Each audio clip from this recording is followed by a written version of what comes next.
దానిలోనే ఆ క్రమంలోనే జగన్మోహన్ రెడ్డి గారు మావిగన్ అనేటువంటి ఆలోచన తీసుకొచ్చారు.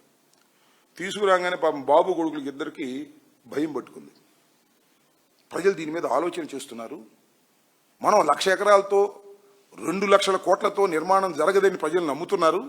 కాబట్టి ఈ మావిగన్ మీద చర్చలోకి జనం వస్తున్నారు. కాబట్టి దీన్ని ఏదో ఒక విధంగా గందరగోళం చేయాలని పాపం లోకేష్ గారు 1000 పేజీలు కొన్నాడు. 1000 పేజీలు 2,000 పేజీలు యూట్యూబ్లు కొన్ని ఉండే వాళ్ళకి సొంతంగా దానిలో ట్రోలింగ్ చేయటం మొదలెట్టారు.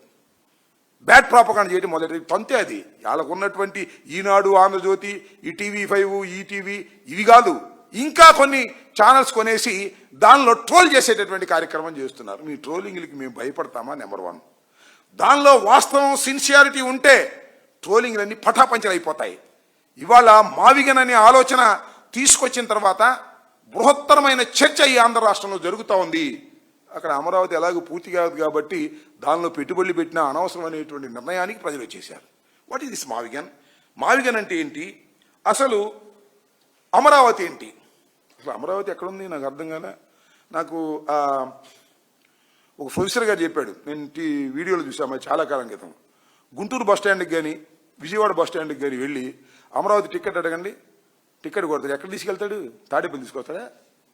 డైరెక్ట్గా అమరావతి గుడి దగ్గర తీసుకెళ్తాడు. అమరావతి ఎక్కడుంది? నువ్వు కట్టే రాజధాని ఎక్కడుంది? దానికి ఏదో సెంటిమెంట్గా అమరావతిని పెట్టి దాని దగ్గర గందరగోళం చేసి డబ్బులు కాజేయాలనేటువంటి దుర్బుద్ధి తప్ప అసలు నీకు సిన్సియారిటీ ఉందా అని నేను అడుగుతా ఉన్నా. చంద్రబాబు నాయుడు గారికి సిన్సియారిటీ లేదు. అసలు మావిగన్ను అమరావతి కాసేపు కొద్దిగా చర్చిద్దాం.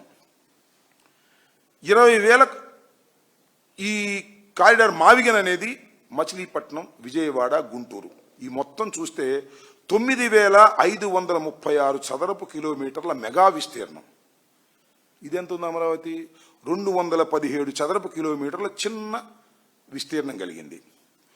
కేవలం 20,000 కోట్లతో మావిగన్ని పూర్తిగా అభివృద్ధి చేయొచ్చు. ఎందుకంటే ఆల్రెడీ ఇన్ఫ్రాస్ట్రక్చర్ ఉంది, ఆల్రెడీ బిల్డింగ్స్ ఉన్నాయి, ఆల్రెడీ రోడ్లు ఉన్నాయి, కొత్తగా నిర్మించాల్సిన అవసరం లేదు, ఎక్స్టెండ్ చేసుకుంటూ వెళ్ళొచ్చు.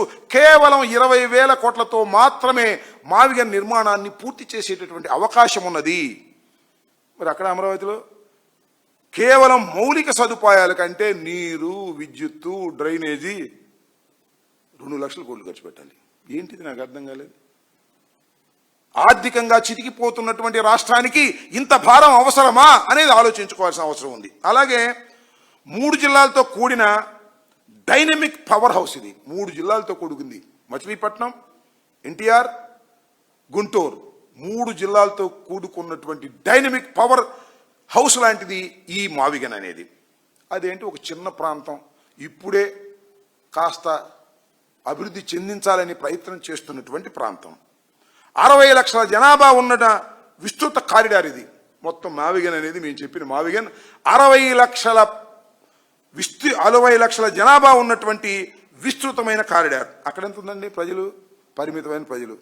అది కట్టాలి, రోడ్లు వేయాలి, బిల్డింగులు కట్టాలి, ఇక్కడి నుంచి అక్కడికి వెళ్ళాలి. అది ఎప్పుడు జరిగిద్దో ఎవరికి తెలియదు. విస్తరించిన అభివృద్ధి మోడల్ ఇది. ఏది? మావిగన్ అనేది. ఈ కేంద్రీకృతమైన రాజధాని మోడల్ ఇది. ఇప్పటికే నిరూపితమైన పట్టణ శక్తి మోడల్ ఇది. ఏది?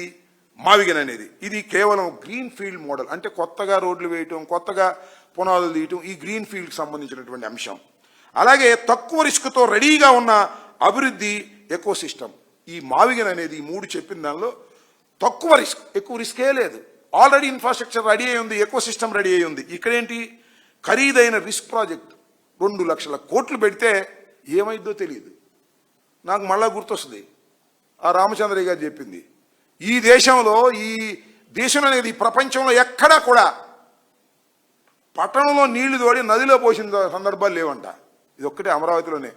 పట్టణంలో నీళ్లు తోడి నదిలో పోయాలి, నదిలో నుంచి నీళ్లు వచ్చి దీనిలో పట్టం కాదు, దీనిలోంచి దోసి దానిలో పోయాలి. అంటే అంత లోతట్టు ప్రాంతాన్ని చంద్రబాబు నాయుడు గారు ఎన్నుకున్నారు. దానికి కారణం ఆయన స్వార్థ ప్రయోజనాలు తప్ప మరొకటి కాదు. అలాగే నిరంతరం అభివృద్ధి చెందేటటువంటి ప్రాంతం ఇది. ఇదేంటి? భవిష్యత్తు వాగ్దానం. భవిష్యత్తులో అభివృద్ధి చెందుతునేటువంటి భావన కలిగించేటటువంటి ఒక ఊహ తప్ప అభివృద్ధి చెందుతుందో లేదో తెలియనటువంటి గందరగోళమైనటువంటి పరిస్థితులు. అనేక నగరాలతో ఆదాయం అందించే మోడల్ ఇది. అనేక రకాలతో ఆదాయాన్ని అందించే మోడలు ఇది. అమరావతి నగరంపైనే ఆధారపడి, కేవలం అమరావతి నగరం మీదే ఆధారపడి, అది కూడా లేదు ఇందాక నేను చెప్పినట్టుగా. కానీ ఇవి 3 నగరాలు. ఈ 3 నగరాలు కూడా ఎలా ఉన్నాయి? ఇప్పటికే రాష్ట్ర ఆర్థిక వ్యవస్థలో 16% భాగస్వామ్యం ఉంది ఈ 3 పట్టణాల్లో ఆదాయం. భవిష్యత్తు అభివృద్ధిపై ఇక్కడ ఆదాయం ఏంటంటే భవిష్యత్తు అభివృద్ధిపై ఆధారపడవలసినటువంటి పరిస్థితి. సమగ్ర లాజిస్టిక్స్ ఆధారిత రాజధాని ప్రాంతం ఇది. ఏది మావిగన్, ఇది మాత్రం పరిమిత పాలనా కేంద్రం మాత్రమే. ఇంత డిఫరెన్స్ ఉందనేది ఈ విషయాన్ని నేను చెప్పదలుచుకున్నాను. కాబట్టి మావిగన్ అనేటువంటి ఒక ఆలోచన ఒక అద్భుతమైనటువంటి ఆలోచన. చాలా దురదృష్టం ఏంటంటే 2014లో రాష్ట్రం విడిపోయింది. ఇప్పటి వరకు పరిపూర్ణమైన రాజధాని లేనటువంటి దౌర్భాగ్యమైన పరిస్థితికి ఆంధ్ర రాష్ట్రం వచ్చిందంటే దానికి 100% కారణం చంద్రబాబు నాయుడు గారి తప్పిదాలు. ఆయన ఏదో చాలా పరిపాలనాధ్యక్షుడని ఆయన ఎన్నుకుంటే ఆయన అమరావతి లాంటి గ్రీన్ ఫీల్డ్ మోడల్ తీసుకురావాలని తాపత్రయపడి పెట్టి ఫెయిల్ అయిపోతున్నటువంటి సందర్భం.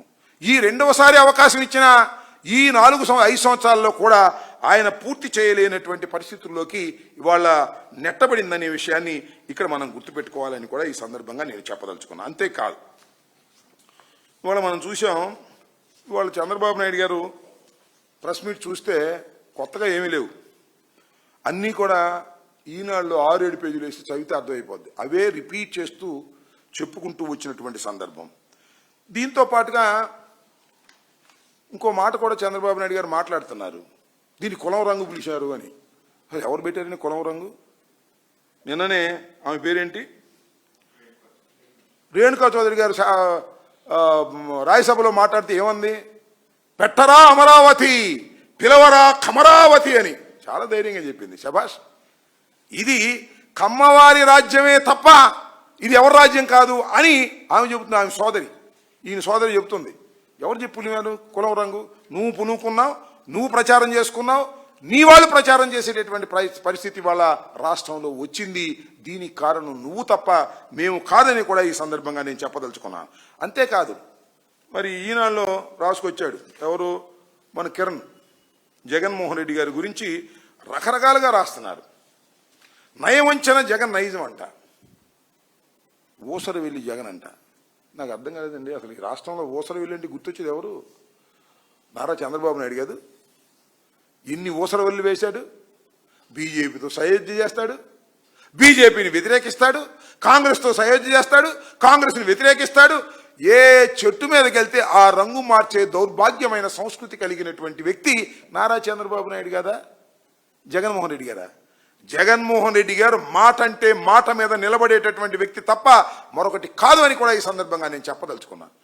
మరి కిరణ్ బాబు గారికి ఉన్న ఇబ్బందులు ఏంటంటే వారి మనుషులే అక్కడ ఇవాళ కాంట్రాక్టులు చేస్తున్నారు. ఆయన బంధువులు, వారికి సంబంధించినటువంటి మనుషులు, చంద్రబాబు నాయుడు గారి మనుషులు, ఇదంతా దొంగల ముఠ. ఈ ముఠ ఏదో ఒక విధంగా అమరావతిని దోచుకోవాలి అనేటువంటి కార్యక్రమంలో నిమగ్నమైపోయి ఉన్నారు. కాబట్టి వారికి వస్తున్నటువంటి లాభాలు నష్టపోతారు. కాబట్టి ఇవాళ జగన్మోహన్ రెడ్డి గారి మీద బురదలేటటువంటి కార్యక్రమం ఈనాడు వారు కూడా చేస్తున్నారు. చేసుకోండి, మాకేం అభ్యంతరం లేదు. కానీ నేను చెప్పదలుచుకున్న 2 లక్షల కోట్లు పెట్టేటటువంటి శక్తి ఈ రాష్ట్రానికి లేదు, కనుచూపు మేరలో రాదు. కాబట్టి అమరావతి పూర్తయ్యే ప్రశ్న లేదు. ఖచ్చితంగా ఈ మావిగన్ మాత్రమే ఆంధ్రప్రదేశ్ అభివృద్ధికి మంత్రంగా మారబోతుందనే విషయాన్ని దయచేసి గుర్తుపెట్టుకోమని మనవి చేస్తున్నాం. జగన్మోహన్ రెడ్డి గారి మీద రాతలు రాస్తున్నాడు. ఊసర వెళ్ళంట, జగన్మోహన్ రెడ్డి గారు 3 రాజధానులు అన్నారంట. ఎస్, మీరు పూర్తి చేయలేకపోయినప్పుడే ఆల్టర్నేటివ్ గురించి ఎవరైనా ఆలోచిస్తారు.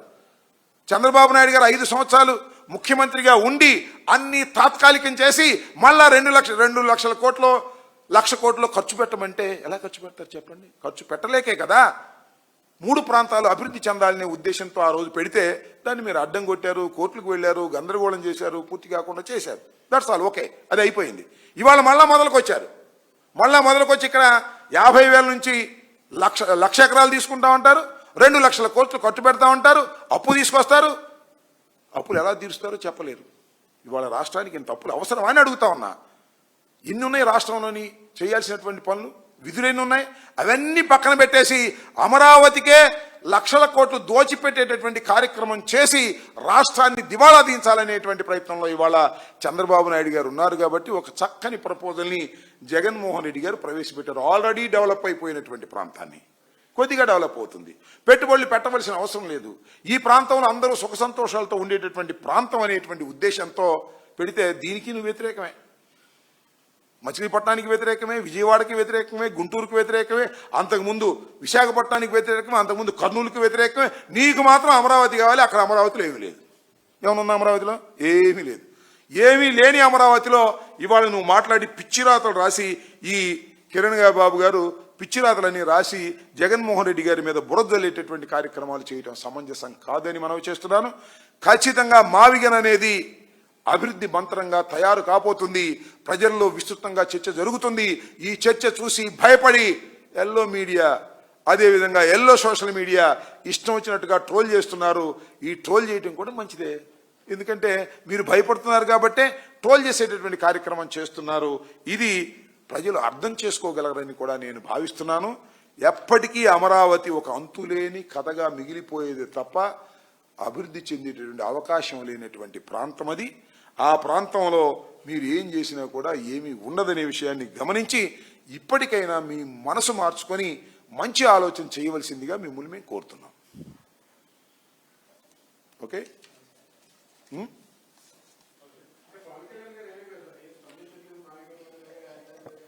ఎవరు?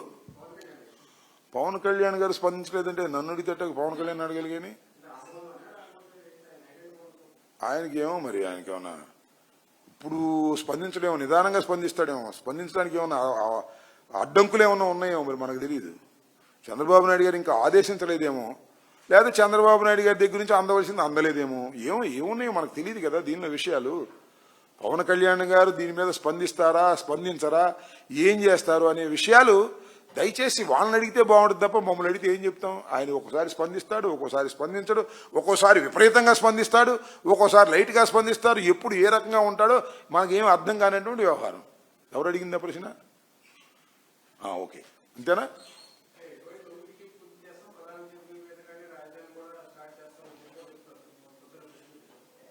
ఏమన్నాడు? 7 బిల్డింగ్లే పూర్తి చేస్తాడు. నేను పూర్తిగా విన్నా. ఎప్పుడు పూర్తి అయింది, ఎప్పుడు పూర్తి అయింది అడుగుతున్నారు. పూర్తి అవుద్ది 28కి 29కి ప్రధానమంత్రి గారి చేత ఆ 6 బిల్డింగులు 7 బిల్డింగులు ఓపెన్ చేస్తాము, నిదానంగా అవుతాయి, ఒకసారి అవుతాయా అని కూడా అన్నాడు కదా. చాలా స్పష్టంగా నాకు అర్థమైంది ఏంటంటే, మీకేమర్థమైంది తెలియదు కానీ 2028-29కి అతను చెప్పినటువంటి అమరావతి పూర్తి కాదు అని ఆయనే స్పష్టంగా చెప్పాడు. మీరు ఒకటే పూర్తి కాదు కాబట్టే మార్చడానికి వీల్లేదని ఒక అసెంబ్లీలో ఒక తీర్మానం, పార్లమెంట్లో ఒక తీర్మానం చేస్తున్నారు. ఓ పిచ్చి తీర్మానాలు. అవునా కాదా?